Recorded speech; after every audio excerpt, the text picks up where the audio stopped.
أعوذ بالله من الشيطان الرجيم. بسم الله الرحمن الرحيم. والفجر وليال عشر والشفع والوتر والليل إذا يسر هل في ذلك قسم لذي حجر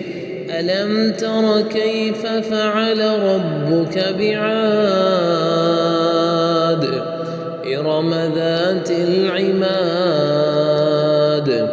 التي لم يخلق مثلها في البلاد وثمود الذين جابوا الصخر بالواد وفرعون ذي الأوتاد الذين طغوا في البلاد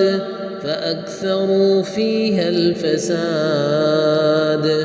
فصب عليهم ربك سوط عذاب إن ربك لبالمرصاد فأما الإنسان إذا ما ابتلاه ربه فأكرمه ونعمه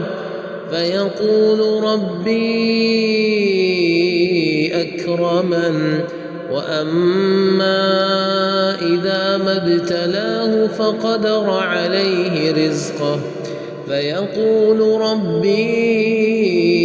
أهانن كلا بل لا تكرمون اليتيم ولا تحاضون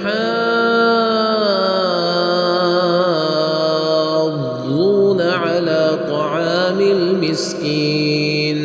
وتأكلون التراث أكلا لما وتحبون المال حبا جما كلا إذا دكت الأرض دكا دكا وجاء ربك والملك صفا صفا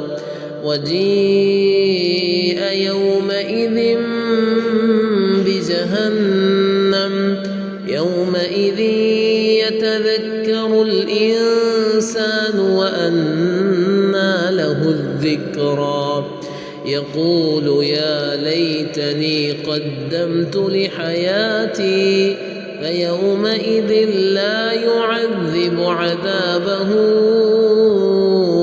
أحد ولا يوثق وثاقه أحد يا أيتها النفس المطمئنة ارجعي إلى ربك راضية مرضية